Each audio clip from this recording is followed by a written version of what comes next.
बंधुओं, चय अपचय का अर्थ और भाव आप समझे हो। दो शब्दों को दो शब्दों में कहते हैं, ह्रास और वृद्धि। बस होगी बात। चय अपचय, चय वृद्धि है, अपचय ह्रास है। तो आप पूछोगे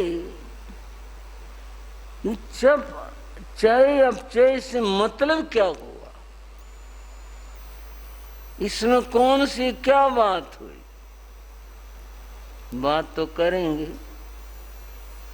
अभी तो शुरुआत की है बात की। गौतम स्वामी ने पूछा, चय अपचय यह जीव में पाया जाता है या अजीव में पाया जाता है? भगवान ने कहा दोनों में पाया जाता है। ह्रास और वृद्धि दोनों में होती है। थोड़ी मुश्किल से पड़ी होगी, क्योंकि हम चर्चा से पहले आगे जाने की बात सोचते हैं। आत्मा में, आत्मा की बात करेंगे, पहले क्रमशः तो चले आगे। क्या बात है? पहली बात है अजीव की। अजीव में ह्रास और वृद्धि आप देखते हैं। कोई चीज आप लो, बंधुओं, कहीं पर एक खाली भूखंड पड़ा हुआ था, खाली जमीन थी, कुछ नहीं था।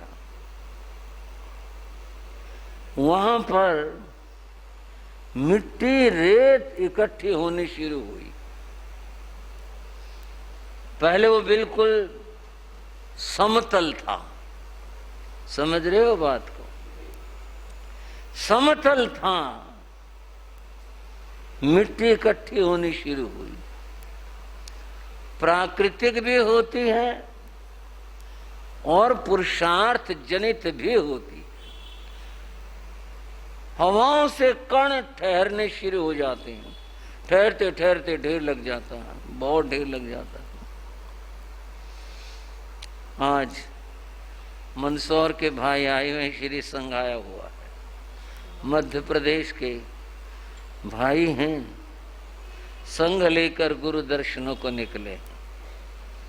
राजस्थान की ऐसी बात कर रहा हूं। हमारा तो खास जाना नहीं हुआ, थोड़ा जाना हुआ। हमारे पूज्य बाबा गुरुदेव योगीराज जी गुरु महाराज, वे राजस्थान बिचरे। कई बार बड़े कमाल की बात बताते, बोले शाम को रेत का टीला इधर खड़ा था, खूब सारा रेत ढेर लग रहा, इधर टीला का टीला, और सुबह देखा वो उधर था। हवाओं से सारा रेत उड़ उड़ करके वहां इकट्ठा हो गया। वहां था, शाम होते होते वो और इधर उधर जगह बदल गया। ये प्राकृतिक परिवर्तन है, प्रकृति से होने वाले परिवर्तन, मानवकृत परिवर्तन। मनुष्य है, आज तो बहुत सारी मशीनें हैं, पीले पंजा तो इधर से उधर कुछ भी कर दे, और मशीनें ढेर के ढेर, इधर से उधर उधर से उधर। चय अपचय, ह्रास और वृद्धि, समझ लो। आनंद की चर्चा है, आनंद लेंगे और यूं के मजा लेंगे बात का। बंधुओं, जहां कुछ नहीं था वहां पर ढेर हो गया रेत का और टीला बन गया। यह चय हुआ, वृद्धि हुई, था ही नहीं वहां कुछ। हवाएं चली, विपरीत दिशा की हवाएं चली और वो रेत उड़ना शुरू हो गया, जाना शुरू हो गया।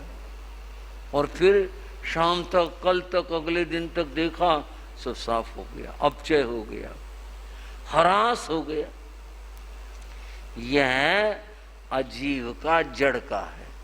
यहाँ पृथ्वी काय के बीच में न लाओ। यहाँ मामला जीव अजीव उस रूप में नहीं है। यहाँ तो केवल पुद्गलों की बात है। जीव अजीव की चर्चा इस रूप में है। हरास और वृद्धि इस जगत में यूं होती है, होती रहती है, परिवर्तन आते रहते हैं। हरास वृद्धि न हो, परिवर्तन नहीं आए। परिवर्तन नहीं आए, सारा जगत ठहर जाएगा यूं का यूं। और क्या को जो जहां है ये ऐसे रह जाएगा, कैसे काम चलेगा। जगत में परिवर्तन तो आते हैं और आते चय अपचय से हैं, हरास वृद्धि से हैं। कभी इधर, कभी उधर, कभी कम, कभी ज्यादा, कभी ऊंचा, कभी नीचा, ये सब चलता रहता है। बंधुओं, अब बात करें जीव की। हमने जीव की बात तो समझ ली, जीव की बात करते हैं। जीव की बात दो तरह से समझेंगे। एक तो समझेंगे देह से। अब देह वैसे तो अजीव है, लेकिन जीव के संयोग से इसको सजीव कहा जाता है। जीव के संयोग से जीव है, आत्मा है इसके भीतर में, इसलिए जीव है। ये चींटी चल रही है, जीव है वह।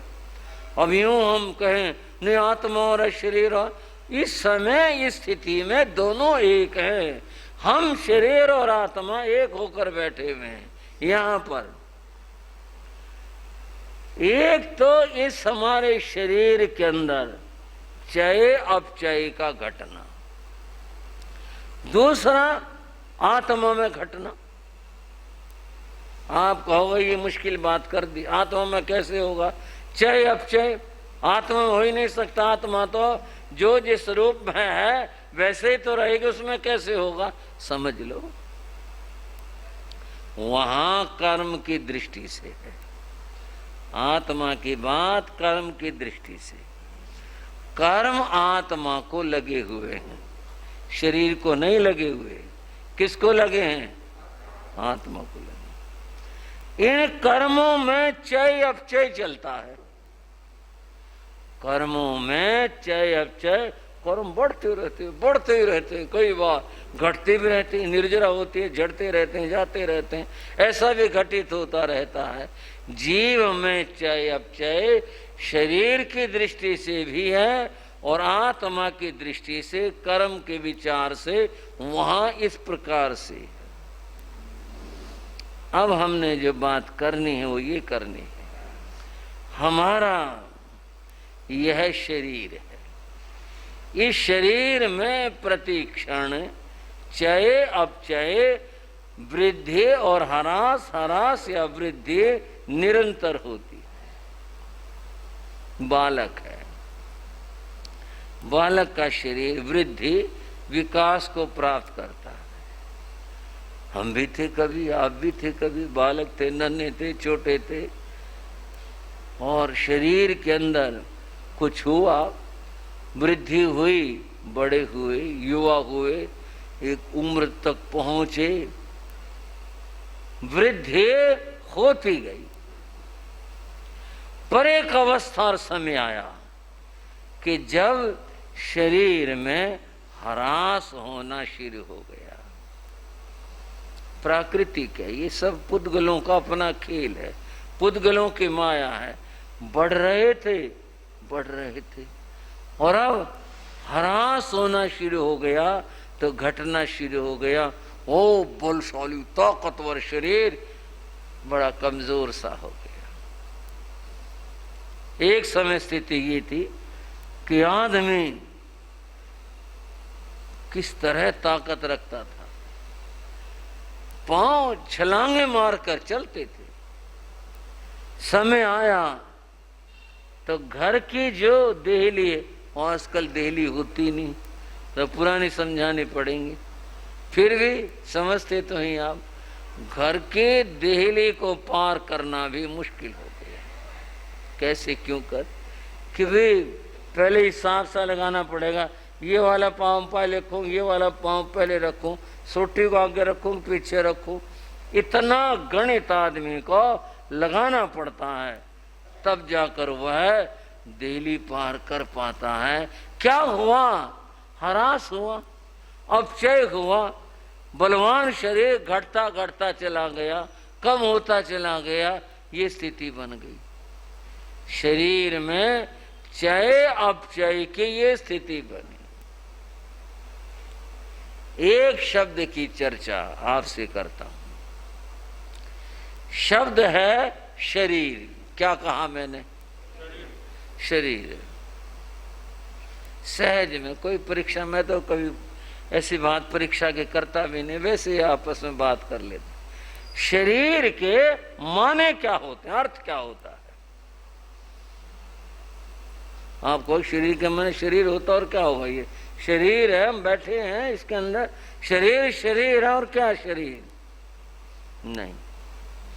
शरीर की परिभाषा व्याकरण शास्त्र में की गई, और क्या की गई, शीर्यते जीर्यते प्रतिक्षणम इति शरीरम। क्या कहा, शीर्यते जीर्यते प्रतिक्षणम इति शरीरम। जो प्रतिक्षण, हर पल जिसमें परिवर्तन आते हैं, और कैसे परिवर्तन आते हैं, जैसे कपड़ा है, कपड़ा जीर्ण हो जाता है, शीर्ण हो जाता है, फट जाता है, धागा धागा टूट जाता है, खत्म हो जाता है। जैसे कपड़े की ये स्थिति है, शरीर की भी यही स्थिति है। जो जीर्ण होता है, शीर्ण होता है, ऐसा होता है। प्रतिक्षण जिसमें परिवर्तन आते रहते हैं, उसको शरीर कहते हैं। ये शरीर की परिभाषा। आपको उर्दू के शब्द की बात बताता हूं। उर्दू में दो शब्द हैं, एक शरीर है और एक शरीफ है। थोड़ी कम समझ आई होगी बात। शरीर तो हिंदी शब्द है, संस्कृत शब्द है, शरीर उर्दू में कहाँ से आया है, लेकिन अर्थ अलग है। शब्द तो यही वहाँ है, यहाँ भी है, परंतु अर्थ अलग है। उर्दू में दो शब्द हैं, शरीर और शरीफ। शरीफ का अर्थ होता है सज्जन, नेक, भला, अच्छा व्यक्ति, वह शरीफ कहलाता है। समझ गए भाई? अभी भी बोलने में बोल देते बहुत शरीफ आदमी, बहुत सज्जन आदमी, बहुत भला आदमी, बड़ा नेक आदमी है। शरीफ, भला, सज्जन, नेक, अच्छा, उसके लिए प्रयोग होता है। और कमाल बात यह है, उर्दू में शरीर का अर्थ होता धोखेबाज, शैतान। शरीर का उर्दू में पूछ लेना किसी उर्दू आदमी से, उर्दू जानने वाले आदमी से, या उर्दू की डिक्शनरी से पता चल जाएगा उर्दू में शरीर के माने क्या होते हैं। शरीर के माने उर्दू में धोखेबाज होता है, धोखा देने वाला होता है, शैतान होता है। वहां शरीर का ये अर्थ है। हिंदी और संस्कृत में शरीर का जो प्रतिक्षण जीर्ण हो, शीर्ण हो, परिवर्तन जिसके अंदर आए, उसे शरीर कहते हैं। और उर्दू में जो शैतान और धोखेबाज हो, उसको शरीर कहते हैं। आप थोड़ी देर बात को रोक करके थोड़ा सोच लें, ये दोनों गुण किस में घटित होते हैं? हमारे शरीर में घटित होते हैं। धोखा भी ये देता है, देता तो है, धोखा देता, धोखा देता है, इसलिए ये धोखेबाज तो है ही। और ये भी एक बात है कि जीर्ण शीर्ण होकर ऐसी स्थिति जो मैं बता रहा था, खिला पिला कर जिसको इतना पुष्ट किया था, बलवान किया था, इतना कुछ किया था, वह ऐसा हो गया अब चला भी नहीं जाता, कदम उठाया नहीं जाता, ऐसा हो गया, इतना कमजोर हो गया। कौन ये शरीर? ये सब कुछ चय अपचय से होता है। ह्रास और वृद्धि ये निरंतर चलती रहती है, जड़ में चलती रहती है। चेतन, चेतन के शरीर और चेतन आत्मा स्वयं कर्म की दृष्टि से वहां चलती रहती है, चलती रहती है। इस प्रकार के ह्रास और वृद्धि, चय अपचय को समझना, जानना, और जान करके चय अपचय को बंधव फिर अपने जीवन की दिशा को निर्धारित करना, ये बहुत आवश्यक और जरूरी है। बंधुओं, अभी उर्दू शब्द की बात शरीर की धोखेबाज की बात की, लेकिन शरीर के बारे में जो भारतीय धर्म शास्त्र हैं उनमें कुछ और बात भी कही है। और बात क्या कही है? नाय आत्मा बलहीनेन लभ्य। यह जो है, यह भारतीय धर्मशास्त्रों का वाक्य है। इस वाक्य का अर्थ है नाय आत्मा बलहीनेन, जो लोग कमजोर हैं वे आत्म सिद्धि, आत्म साधना नहीं कर सकते। श्रावको, जो कमजोर हैं, कमजोर शरीर वाले हैं, वे आत्म साधना, आत्म सिद्धि नहीं कर सकते। क्यों नहीं कर सकते? क्योंकि उस कार्य को करने के लिए बलवान शरीर की अपेक्षा होती है। थोड़ी शास्त्रीय बात करते हैं। संगनन शरीर को कहते हैं। संगनन शब्द का अर्थ देह और शरीर होता। संगनन माने देह, संगनन माने शरीर, वो होता है।